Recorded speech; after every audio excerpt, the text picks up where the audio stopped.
Hello students, एक बार फिर से स्वागत है आपका अपनी फैमिली द ज्ञानपीठ में। हम फोटोसिंथेसिस चैप्टर की स्टडी कर रहे हैं, जिसमें टॉपिक बाय टॉपिक हम कवर कर रहे हैं एक एक लेक्चर में, छोटे छोटे वीडियोस में, ताकि हमको रिवाइज करने में आसानी हो। कम टाइम के वीडियोस में रिवाइज करना आसान हो जाता है। तो चलिए, अभी हमने पिछले वीडियो में क्या पढ़ा था कि फोटोसिंथेसिस होता कहाँ है, साइट क्या होता है फोटोसिंथेसिस का, और क्या पढ़ा था हमने कि फोटोसिस्टम क्या होते हैं, लाइट हार्वेस्टिंग कॉम्प्लेक्स क्या होते हैं, जो पिगमेंट होते हैं वो क्या होते हैं। अब हम पढ़ेंगे कि फोटोफॉस्फोराइलेशन क्या होता है। फोटोफॉस्फोराइलेशन का मतलब बायोलॉजी में एक चीज क्या होती है कि हम अगर वर्ड को ही डिकोड करें तो हमको उसका मीनिंग मिल जाता है। तो चलिए यहाँ पे देखते हैं कि फोटोफॉस्फोराइलेशन क्या होता है। Photo means light, phospho means phosphate group, और राइलेशन का मतलब क्या है कि अगर लाइट के प्रेजेंस में, लाइट के मदद से, लाइट एनर्जी की मदद से हम क्या करें, फॉस्फेट ग्रुप का एडिशन करें, तो उसे हम क्या कहते हैं, फोटोफॉस्फोराइलेशन कहते हैं। तो फॉस्फेट ग्रुप का एडिशन की बात कैसे कर रहे हैं, चलिए देखते हैं। Formation of ATP, adenosine triphosphate, from ADP and inorganic phosphate, जिसे शार्ट में हम पीआई कहते हैं। Formation of ATP from ADP and inorganic phosphate in the presence of sunlight is known as, क्या कहलाता है, फोटोफॉस्फोराइलेशन। यानी कि एटीपी में 3 फॉस्फेट ग्रुप है और एडीपी में 2 फॉस्फेट ग्रुप। तो ADP, adenosine diphosphate, plus inorganic phosphate मिलके क्या बनाते हैं, एडिनोसिन ट्राइफॉस्फेट बनाते हैं। यानी कि एडीपी में एक फॉस्फेट ग्रुप का क्या हुआ है, एडिशन हुआ है इन द प्रेजेंस ऑफ सनलाइट, तो इसीलिए हम इसे फोटोफॉस्फोराइलेशन कहते हैं। अगर सनलाइट के प्रेजेंस में नहीं हो रहा है, नॉर्मल सेल के द्वारा होता है, तो उसे हम फॉस्फोराइलेशन भी कहते हैं।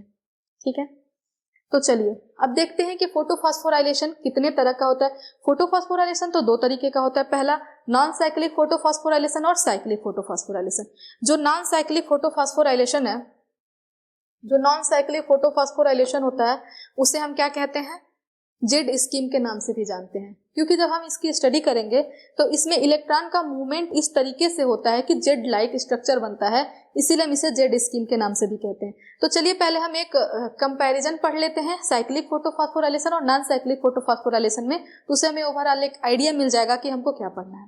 पहला हम लोकेशन देखेंगे कि नॉन साइक्लिक फोटोफॉस्फोराइलेशन कहाँ होगा और साइक्लिक फोटोफॉस्फोराइलेशन क्या होगा। तो जो नॉन साइक्लिक फोटोफॉस्फोराइलेशन होता है वो थैलाकॉइड में होता है। कहाँ पे होता है, ग्रेना के थैलाकॉइड में होता है। साइक्लिक फोटोफॉस्फोराइलेशन जो है स्ट्रोमा लैमेला में होता है, जहां हमने पीछे पढ़ा है। नॉन साइक्लिक फोटोफॉस्फोराइलेशन में दोनों फोटोसिस्टम इन्वॉल्व होते हैं, पीएस फर्स्ट और पीएस सेकेंड दोनों इन्वॉल्व होते हैं। और साइक्लिक फोटोफॉस्फोराइलेशन में सिर्फ और सिर्फ पीएस फर्स्ट पाया जाता है, क्योंकि जो साइक्लिक फोटोफॉस्फोराइलेशन है वो स्ट्रोमा लैमेले में होता है, और स्ट्रोमा लैमेले में सिर्फ और सिर्फ पीएस फर्स्ट इन्वॉल्व होता है, प्रेजेंट होता है।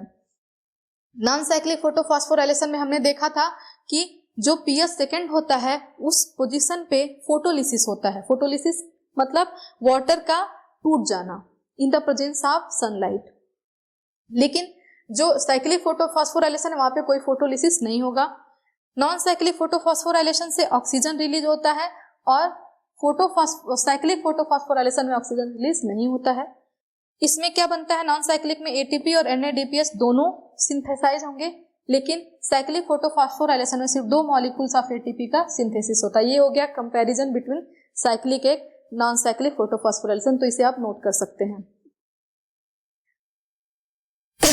सॉरी, नेक्स्ट हम आगे बढ़ेंगे अब कि फोटोफॉस्फोराइलेशन में नॉन साइक्लिक क्या होता है और साइक्लिक क्या होता है। आप लोग नोट कर चुके होंगे, तो आगे बढ़ते हैं। नेक्स्ट है non cyclic photophosphorylation. Non cyclic photophosphorylation क्या है, चलिए देखते हैं। नॉन साइक्लिक का मतलब है कि इसमें साइकिल लाइक कुछ होगा नहीं, इसमें कुछ भी सर्कुलेशन नहीं होगा किसी चीज का, बट देखते हैं कि कैसे कैसे चीजें हो रही हैं। जो नॉन साइक्लिक फोटोफॉस्फोराइलेशन है इसमें 2 फोटो सिस्टम इन्वॉल्व है, सीरीज में प्रेजेंट होते हैं, फोटो सिस्टम सेकेंड और फोटो सिस्टम फर्स्ट। इस तरीके से हमको याद रखना है। जिस तरीके से, जिसके थ्रू ये कनेक्टेड होते हैं उसे हम क्या कहते हैं, electron transport chain, ET chain कहते हैं, उसके थ्रू ये कनेक्टेड होते हैं। सबसे पहले हम देखेंगे कि ये होता कहाँ पे है, तो थैलाकॉइड में होता है। नॉन साइक्लिक फोटोफॉस्फोराइलेशन थैलाकॉइड में होता है। तो जो स्ट्रक्चर बना है ऊपर का हिस्सा, ये एक थैलाकॉइड का मतलब हिस्से को बड़ा करके दिखाया गया है, स्ट्रोमा, ये थैलाकॉइड है, और इसके नीचे ल्यूमेन प्रेजेंट है।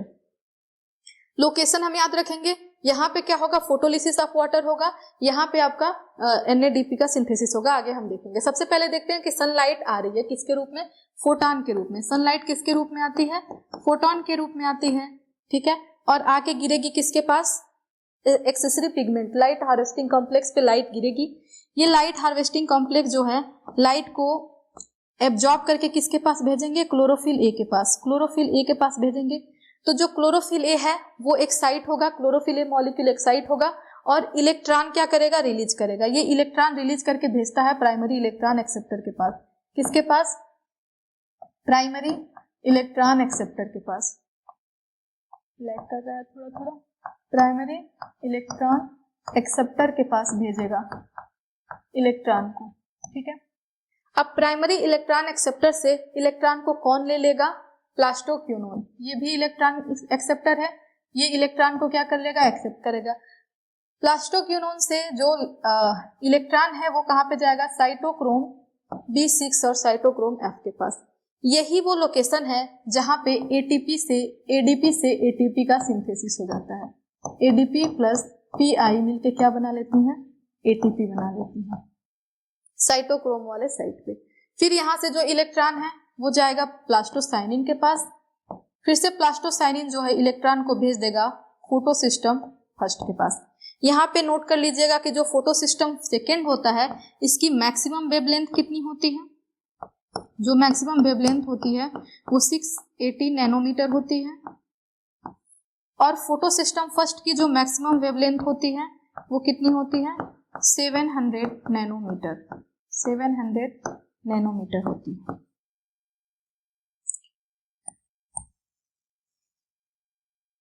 ठीक है। ये सारी बातें हो गई। अब यहाँ से लाइट इलेक्ट्रॉन कहाँ पे गया, क्लोरोफिल ए जो PS फर्स्ट है वो कहाँ पे भेजेगा इलेक्ट्रॉन को, फिर से प्राइमरी इलेक्ट्रॉन एक्सेप्टर के पास भेजेगा। ये प्राइमरी इलेक्ट्रॉन एक्सेप्टर इलेक्ट्रॉन को फेरेडॉक्सिन के पास भेजता है, किसके पास भेजेगा, फेरेडॉक्सिन के पास भेजेगा। फेरेडॉक्सिन जो है वो लास्ट इलेक्ट्रॉन एक्सेप्टर होता है। फेरेडॉक्सिन क्या होता है, लास्ट इलेक्ट्रॉन एक्सेप्टर होता है। ये फेरेडॉक्सिन इलेक्ट्रॉन को भेज देता है आपके NADP रिडक्टेज एंजाइम के पास, किसके पास, NADP रिडक्टेज एंजाइम, जो कि थैलाकोइड के आउटर मेम्ब्रेन पे, स्ट्रोमल मेम्ब्रेन पे प्रेजेंट होता है, यहाँ पे भेज देगा इलेक्ट्रॉन को। अब ये जैसे ही इलेक्ट्रॉन NADP रिडक्टेज एंजाइम को मिलेगा, ये जो है NADP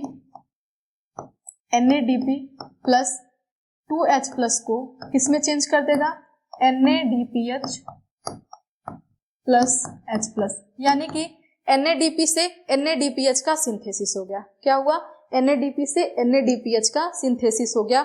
और ये लोकेशन क्या है, आउटर मेम्ब्रेन ऑफ थैलाकोइड या स्ट्रोमल मेम्ब्रेन हम कह सकते हैं, थैलाकोइड की स्ट्रोमल मेम्ब्रेन कह सकते हैं। तो ये था ओवरऑल रिएक्शन। अभी हमने फोटोलिसिस नहीं पढ़ा। यहाँ पे क्या होगा, यहाँ पे वाटर मॉलिक्यूल टूटेगा किसमें, 4H प्लस में, प्लस ऑक्सीजन रिलीज करेगा और प्लस 2 इलेक्ट्रॉन। ये इलेक्ट्रॉन फिर से चला जाएगा फोटोसिस्टम के पास। ये ऑक्सीजन जो है वो एटमॉस्फेयर में चला जाएगा, और ये हाइड्रोजन जो है वो ल्यूमेन में क्या हो जाएगा, इकट्ठा हो जाएगा। इसीलिए जब हम कीमोऑस्मोसिस थियरी पढ़ेंगे तो उसमें पढ़ेंगे कि ल्यूमेन में ऑक्सीजन हाइड्रोजन आयन की मात्रा ज्यादा होती है और स्ट्रोमा में कम होती है। तो ये ओवरऑल रिएक्शन है। अब हम ये देखते हैं कि फोटोलिसिस क्यों होता है। तो ध्यान से देखिएगा, फोटॉन पड़ा फोटोसिस्टम सेकेंड पे, फोटोसिस्टम सेकेंड ने इलेक्ट्रॉन रिलीज किया। इलेक्ट्रॉन को किसने एक्सेप्ट किया, प्राइमरी इलेक्ट्रॉन एक्सेप्टर ने, इससे प्लास्टोक्यूनोन ने एक्सेप्ट किया, फिर साइटोक्रोम B6 ने एक्सेप्ट किया। जहां जैसे ही साइटोक्रोम B6 के पास इलेक्ट्रॉन जाता है, इस पोजीशन पे ADP से किसका सिंथेसिस हो जाता है, ATP का। फिर से इलेक्ट्रॉन प्लास्टोसाइनिन के पास जाएगा, प्लास्टोसाइनिन से इलेक्ट्रॉन किसके पास जाता है, क्लोरोफिल ए यानी कि फोटोसिस्टम फर्स्ट के पास जाएगा। फोटोसिस्टम फर्स्ट से इलेक्ट्रॉन कहाँ जा रहा है, प्राइमरी इलेक्ट्रॉन एक्सेप्टर के पास। प्राइमरी इलेक्ट्रॉन एक्सेप्टर से इलेक्ट्रॉन को कौन ले रहा है, फेरेडॉक्सिन, जो कि लास्ट इलेक्ट्रॉन एक्सेप्टर होता है। ये इलेक्ट्रॉन को भेज रहा है NADP रिडक्टेज एंजाइम के पास। जो इलेक्ट्रॉन चला गया NADP रिडक्टेज एंजाइम के पास वो वापस नहीं आता है, और अगर वापस नहीं आएगा तो फिर से इस प्रोसेस को कंटिन्यू करवाने के लिए हमको इलेक्ट्रॉन की जरूरत पड़ेगी। लेकिन अगर बार बार क्लोरोफिल ए मॉलिक्यूल टूटता है जो क्लोरोफिल ए मॉलिक्यूल है अगर बार बार टूटेगा तो उसका क्या हो जाएगा, वो एक टाइम ऐसा आएगा कि वो मॉलिक्यूल खराब हो जाएगा। इसलिए यहाँ पे एक प्रोसेस होता है जिसका नाम है फोटोलिसिस ऑफ वाटर, और इस फोटोलिसिस ऑफ वाटर से की वजह से जो इलेक्ट्रॉन फोटो सिस्टम फर्स्ट के बाद बाहर निकल जा रहा है उस इलेक्ट्रॉन की भरपाई ये करेगा, यहाँ से इलेक्ट्रॉन इसको परमानेंट मिलता रहेगा और ये प्रोसेस चलता रहेगा। ये पूरा प्रोसेस था आपका नॉन साइक्लिक फोटोफॉस्फोराइलेशन। अब देखिए यहाँ पे एक जेड लाइक स्ट्रक्चर आपको बनता दिख रहा है, तो जो जेड लाइक स्ट्रक्चर बनता दिख रहा है इसी वजह से इस प्रोसेस को हम जेड स्कीम के नाम से भी जानते हैं, जिसको एक साइंटिस्ट थे जिनका नाम था बेंडाल, शायद उन्होंने दिया था, जेड स्कीम को प्रपोज किया था। अब इसमें हम देखेंगे कि इलेक्ट्रॉन का मूवमेंट कैसा होता है। जो इलेक्ट्रॉन का मूवमेंट होता है वो किस तरीके का मूवमेंट है, तो चलिए हम देखते हैं कि इलेक्ट्रॉन का जो मूवमेंट है वो कैसा है, डाउनहिल मूवमेंट होता है। इलेक्ट्रॉन का मूवमेंट कैसा है, डाउनहिल मूवमेंट है। ये एग्जामिनेशन में क्वेश्चन आते हैं। लास्ट इलेक्ट्रॉन एक्सेप्टर कौन है, फेरेडॉक्सिन है। लास्ट इलेक्ट्रॉन एक्सेप्टर कौन है, फेरेडॉक्सिन है। इलेक्ट्रॉन रिप्लेस्ड होता है किसके द्वारा, वाटर स्प्लिटिंग के द्वारा। वाटर स्प्लिटिंग के द्वारा इलेक्ट्रॉन को रिप्लेस किया जाता है। और प्लास्टोसाइनिन जो है वो कॉपर कंटेनिंग है, फेरेडॉक्सिन जो है वो आयरन कंटेनिंग है। ये यहाँ पे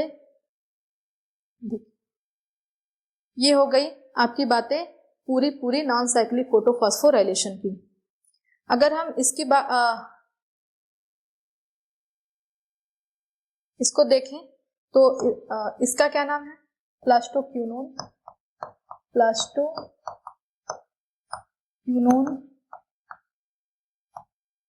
ये है प्लास्टोसाइनिन।